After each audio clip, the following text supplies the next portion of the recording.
Bonjour à tous et bienvenue sur la chaîne.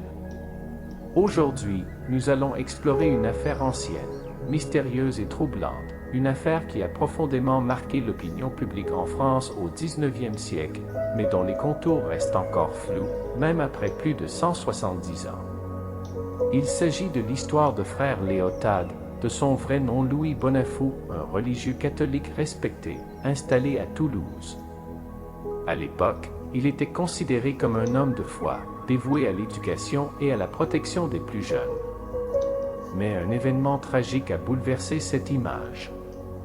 Au début de l'année 1847, une adolescente de 15 ans est retrouvée morte dans l'enceinte d'un établissement religieux. Ce drame soulève immédiatement l'émotion, la colère et les soupçons. Très vite, une enquête est ouverte et frère Léotade se retrouve au centre de l'attention. Arrêté puis condamné, il meurt en prison quelques années plus tard. Mais de nombreuses zones d'ombre entourent encore cette affaire. Était-il réellement impliqué? Avait-il été jugé trop rapidement? Et surtout, pourquoi est-il mort sans avoir pu livrer sa version complète des faits? Aujourd'hui, nous allons revisiter cette affaire avec recul, en tenant compte du contexte social, politique et religieux de l'époque. Car parfois, derrière une vérité officielle se cache une réalité plus complexe, voire dérangeante. Cette vidéo n'a pas pour but de juger, mais d'analyser, de poser des questions et de réfléchir ensemble à ce que cette histoire peut encore nous apprendre aujourd'hui. Restez bien jusqu'au bout, car ce que vous allez découvrir pourrait bien changer votre regard sur cette affaire et sur les mécanismes de pouvoir et de silence à une époque où la vérité n'était pas toujours la priorité. Partie 1. Qui était vraiment frère Léotade? Louis Bonnafou est né en 1795, dans une famille française ordinaire.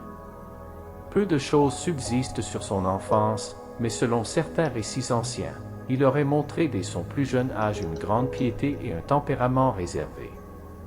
Certains disaient de lui: c'était un enfant calme, poli, qui préférait lire la Bible plutôt que jouer dans la rue. À l'âge adulte, il choisit la voie religieuse et prit le nom de frère Léotade. Dans la société française du XIXe siècle, les hommes d'église étaient vus comme des modèles de vertu, des piliers de la morale collective. Frère Léotade, avec son attitude humble et ses paroles mesurées, incarnait parfaitement cette image. Il travaillait dans une institution religieuse à Toulouse, un établissement à la fois scolaire et spirituel, destiné à accueillir les enfants pauvres, les orphelins ou ceux issus de familles défavorisées. Il y enseignait les lettres, mais aussi la foi, les bonnes manières et la discipline. Une personne âgée de l'époque aurait déclaré: on voyait frère Léotade chaque matin traverser la cour en silence, toujours avec son petit livre à la main. Les enfants s'arrêtaient de parler dès qu'il passait. Ce n'était pas de la peur, mais du respect. Frère Léotade n'était pas une figure influente de l'Église. Il ne prêchait pas dans les grandes cathédrales, ne participait pas aux débats publics. Il restait discret, fidèle à ses tâches quotidiennes et à son engagement religieux. Mais un détail ressort lorsqu'on relit les témoignages après les événements tragiques: il était d'un silence presque total. Il parlait peu, sortait rarement du couvent et entretenait très peu de liens avec les adultes en dehors du cadre religieux. Était-ce un signe d'humilité ou un masque? Une cuisinière du couvent témoigna plus tard: il ne parlait presque jamais. Parfois, on passait une semaine sans l'entendre. Mais ses yeux disaient autre chose. Ce n'était pas de la peur, ni de la colère. C'était comme un poids qu'il portait, et qu'on ne pouvait pas deviner. Bien sûr, tous ces souvenirs ont été réinterprétés après le drame. Avant cela, frère Léotade était considéré comme un homme juste, dévoué, un frère parmi les frères.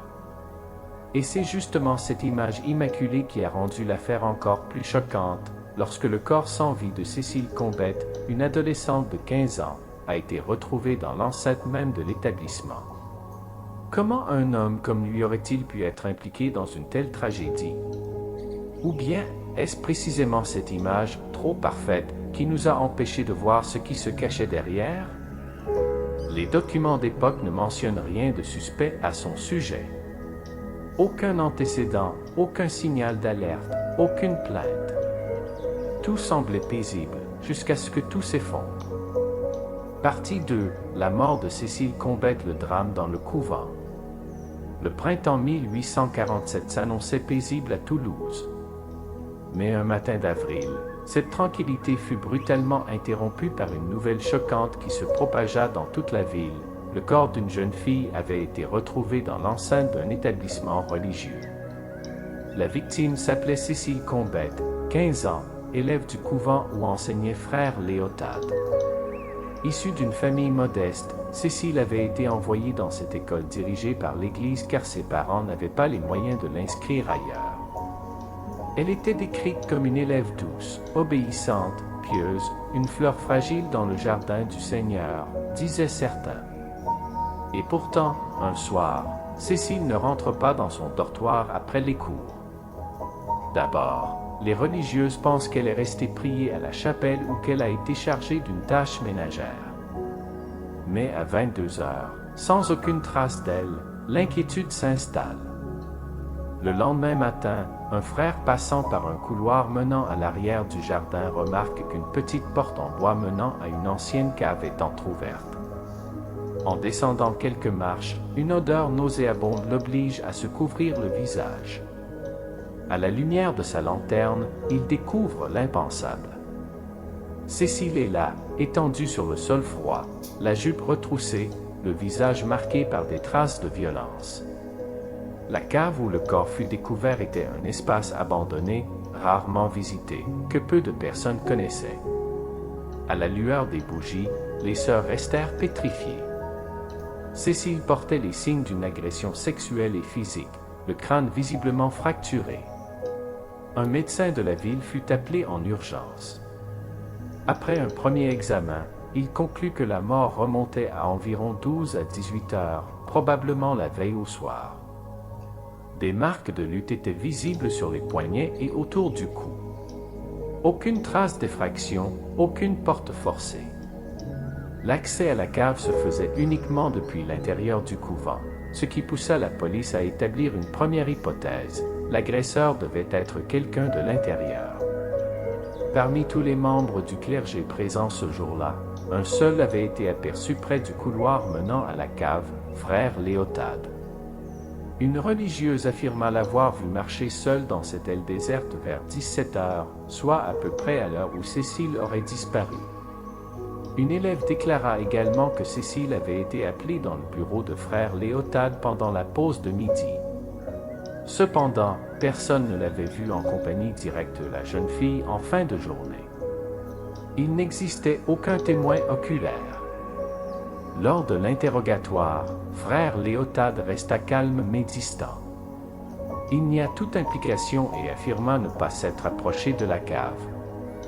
Mais lorsqu'on lui montra que ses chaussures portaient des traces de terre identiques à celles retrouvées sur la scène de crime, il ne donna aucune explication convaincante. Un policier écrivit dans son rapport. Il ne tremblait pas, ne criait pas. Il regardait droit devant lui, comme s'il savait que tout allait s'effondrer et qu'il n'y avait plus rien à faire. L'opinion publique fut bouleversée. Comment un homme comme frère Léotade respecté, discret, au service des enfants pouvait-il être mêlé à une telle tragédie? Certains furent prompts à le condamner. Pour eux, c'était la preuve que les apparences sont trompeuses et que l'Église avait trop longtemps protégé ses membres, même les plus corrompus. Mais d'autres restaient prudents. Ils voyaient en lui un bouc émissaire facile, un homme solitaire, sans réseau, choisi pour porter un crime peut-être commis par quelqu'un d'autre. Et si c'était justement sa discrétion qui l'avait rendu suspect? La mort de Cécile Combette marque un tournant tragique. Pour frère Léotade, ce fut la fin d'une vie silencieuse et le début d'un cauchemar judiciaire. Mais pour la société, c'était l'ouverture d'un débat bien plus profond. Jusqu'où peut-on faire confiance aux institutions sacrées? Partie 3. L'enquête et le procès, une vérité sans voix. La mort tragique de Cécile Combette ne bouleversa pas seulement Toulouse, elle secoua les fondements même de la confiance accordée à l'Église, à l'éducation religieuse et à la justice. Le public ne cherchait plus seulement un coupable, mais voulait comprendre comment un tel drame avait pu se produire dans un lieu censé être sanctuaire et protection pour les jeunes filles. Dès que frère Léotade fut désigné comme principal suspect, une enquête à grande échelle fut lancée. Les éléments matériels rassemblés incluaient de la boue sur ses chaussures, identique à celle de la cave où Cécile fut retrouvée. Un fragment de tissu taché de sang, retrouvé sous les ongles de la victime, ressemblant à la bure portée par les frères. Des éraflures au poignet droit de Léotade qu'il expliqua comme un accident contre une porte. Mais il manquait un témoin direct. Aucun élève, aucune religieuse n'avait vu frère Léotade seul avec Cécile ce soir-là. Un journaliste écrivit « Cette affaire ressemble à une pièce sombre. Tout le monde sent que quelque chose cloche, mais personne n'a de lanterne pour éclairer la scène. » Les enquêteurs se heurtèrent rapidement à la prudence voire la réticence des membres du couvent. Les religieuses interrogées disaient ne rien avoir vu, ni entendu. Certains témoignages se contredisaient. Ce manque de clarté fit naître un soupçon plus vaste. Y avait-il une volonté délibérée de protéger frère Léotade? Ou bien était-ce simplement la peur d'éclabousser l'Église? À cette époque, témoigner contre un homme d'Église, c'était aussi risquer de porter atteinte à une institution puissante, crainte autant que vénérée. Le 27 mai 1847, alors que la procédure judiciaire s'apprêtait à se lancer, frère Léotade fut retrouvé pendu dans sa chambre. Pas de lettre d'adieu, pas de justification, pas un mot. Son suicide jeta une ombre encore plus profonde sur l'affaire. Certains y virent un aveu silencieux. D'autres, au contraire, y virent la fuite désespérée d'un homme innocent accablé par les accusations. Qui se suicide s'il est innocent? Mais qui se tait ainsi s'il est vraiment coupable? Se demandait-on dans les rues de Toulouse. Sans procès, aucun verdict ne fut rendu. La justice resta suspendue, comme un livre abandonné avant la dernière page. La presse se déchaîna. Deux camps s'opposaient. L'un voyait en frère Léotade un prédateur caché sous l'habit de moine. L'autre y voyait un homme brisé par le poids d'une accusation qu'il n'a jamais eu la chance de contester. Un chroniqueur de l'époque écrivit « Nous avons trouvé un suspect, mais nous n'avons jamais trouvé la vérité. Et maintenant, elle est morte avec lui. » Sur le plan judiciaire, l'affaire fut classée sans suite. Mais dans les cœurs et les esprits, elle resta vivante. Elle souleva des questions fondamentales. L'Église a-t-elle couvert l'affaire? Frère Léotade était-il un criminel ou un bouc émissaire commode? Une institution fermée comme un couvent permet-elle réellement à la vérité d'émerger? Partie 4. Les répercussions de l'affaire quand le fantôme de la vérité rôde encore. La mort tragique de Cécile Combette et le silence définitif de frère Léotade n'ont pas seulement laissé un vide judiciaire. Ils ont ouvert une brèche dans la conscience collective d'une société en pleine mutation. Dans la France du 19e siècle, l'Église catholique était une autorité spirituelle mais aussi sociale. Le couvent était censé être un lieu sacré, inviolable, protecteur. Mais après cette affaire, de nombreuses familles commencèrent à douter. Si même les lieux les plus saints ne sont pas sûrs, alors que reste-t-il? L'affaire Léotade n'a pas abattu l'Église, mais elle a fissuré l'image d'impunité qu'elle portait. La foi religieuse dut composer avec une nouvelle réalité, celle du doute. L'absence de preuves scientifiques, l'impossibilité de recueillir des aveux, le suicide du principal suspect, tous ces éléments ont montré les failles d'un système judiciaire encore fragile. Aucune condamnation n'a été prononcée. Aucun jugement n'a pu établir la vérité. La justice a été interrompue, suspendue dans un non-lieu symbolique. Cela a laissé un goût amer dans la bouche de beaucoup. Avons-nous vraiment cherché la vérité ou seulement un coupable à désigner? Les journaux se sont emparés de l'affaire avec une vigueur rare. Certains ont présenté Léotade comme un monstre dissimulé derrière la bure. D'autres, plus prudents, ont dénoncé la chasse à l'homme médiatique.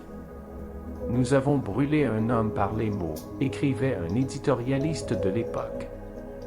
La presse a permis de mettre l'affaire en lumière, mais elle a aussi participé à créer une condamnation morale sans procès. Le silence de Léotade, jusqu'à sa mort, laisse un vide glaçant. Pas de lettre, pas de confession, pas d'explication. Certains pensent qu'il a emporté avec lui une vérité gênante. D'autres imaginent qu'il aurait été contraint au silence pour protéger l'institution. Même sans preuve, ce flou alimente les spéculations. Et c'est peut-être cela le plus troublant, ne jamais savoir. Aujourd'hui, les historiens, criminologues et sociologues revisitent cette affaire à travers de nouvelles grilles de lecture. Ils posent des questions fondamentales. Léotade était-il réellement coupable? A-t-il été sacrifié pour préserver l'image d'une institution? Le couvent, en tant que lieu clos, permettait-il à la vérité d'émerger? Peu importe la réponse, le drame de Cécile et le silence de Léotade hantent encore les mémoires. Il rappelle combien la justice, lorsqu'elle est incomplète, peut devenir une forme d'oubli collectif. La vérité est peut-être perdue à jamais. Mais en revisitant ces faits, nous pouvons réfléchir ensemble aux erreurs du passé et à l'importance d'écouter toutes les voix, même celles qui n'ont jamais pu parler. Pensez-vous que frère Léotade était coupable? Ou a-t-il été victime d'un système prêt à tout pour préserver les apparences? Partagez vos réflexions dans les commentaires. Et si cette vidéo vous a intéressé, abonnez-vous, laissez un pouce bleu et partagez-la à vos proches. Cela nous aide énormément à continuer ce travail de mémoire et de réflexion. Merci d'avoir regardé cette vidéo jusqu'à la fin. Votre temps, votre curiosité et votre esprit critique sont ce qui donne tout son sens à ce projet. À très bientôt pour une nouvelle affaire où la vérité, encore une fois, se cache entre les lignes de l'histoire.